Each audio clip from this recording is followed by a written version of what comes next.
តោះមកមើលពីសកម្មភាពក្នុងការប្រមូលផលផ្លែទឹកសក់ផ្អែមជាមួយខ្ញុំទាំងអស់គ្នាតើនឹងមានសកម្មភាពអ្វីខ្លះនៅក្នុងការប្រមូលផលផ្លែទឹកសក់ផ្អែមរបស់យើងតោះនេះគឺជាទឹកសក់ផ្អែមរបស់យើងគឺ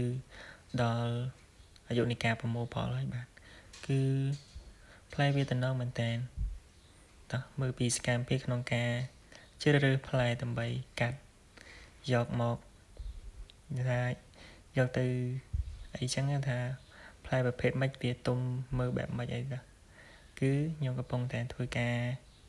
ដើរមើលផ្លែទឹកសក់របស់យើងថាវាទុំឬក៏មិនទាន់ទុំ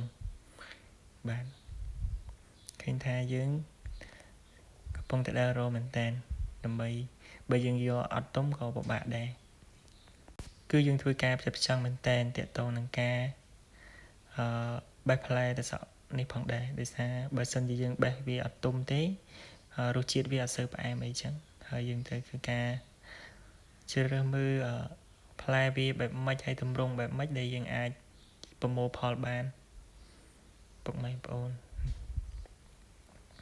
ពេលខ្លះផ្លែខ្លះវាអត់ទាន់អាចប្រមូលផលបានហើយនេះបាទគឺជាផ្លែដែលយើងបានប្រមូលផលគឺតំណមែនតែនផ្លែរបស់វាគឺនេះជាប្រភេទទឹកសក់ផ្អែមកូឡាផងដែរដល់ពេលយើងធ្វើការកាត់ផ្លែរួចនេះគឺយើងប្រមូលផលចេញទៅក្រៅបាទនេះគឺយើងធ្វើការរៀបអញ្ចឹងទៅដើម្បីងាយស្រួលក្នុងការលើកបើសិនជាយើងអត់មានយកអីមកទ្រាប់ឬអីទេវាខ្លាចណាមួយខ្លាចធ្លាក់បែកអី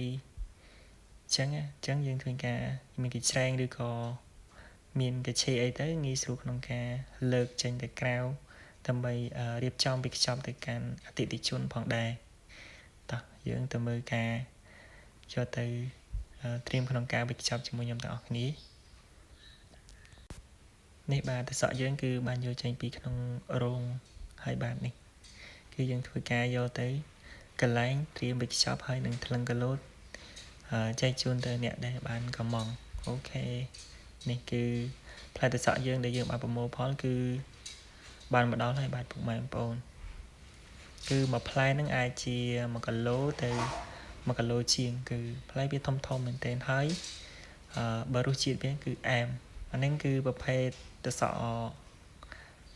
ផ្អែមមានកាឡាបាទគឺពណ៌វា cute មែនទែនហើយចាំមើលខ្ញុំឲ្យមើលសាច់របស់វាគឺសាច់របស់វាបែបពណ៌អ្វីដែរក្នុងហ្នឹងគឺមួយផ្លែអាចមានទម្ងន់អាចជាចន្លោះ